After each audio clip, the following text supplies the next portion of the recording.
My name is Britney and I'm currently an EEU Ambassador. Today I have Shalaila, in which I will be interviewing on her experiential learning opportunity. Shalaila, did you want to go ahead and introduce yourself and tell us what you've been up to?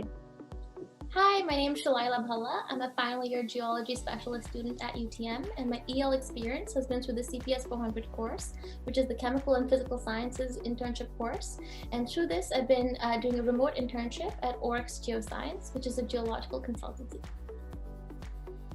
That's amazing. Heading into our very first question, how would you describe your experience and what was your best accomplishment or takeaway?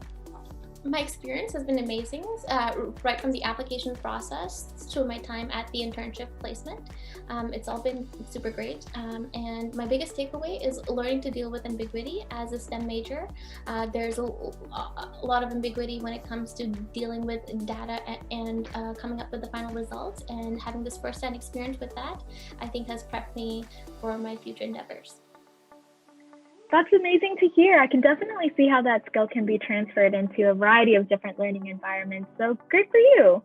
Moving into our final question, do you have any advice for students who are considering enrolling in remote experiential learning opportunities? I would firstly say 100% apply to the course, and also take part in the many remote learning networking opportunities offered through the CPS 400 program. They're offered throughout the year, and take part in as many as you can to build your professional network. That's great. I'm wishing you the best of luck. Thank you so much for coming here today and having this interview.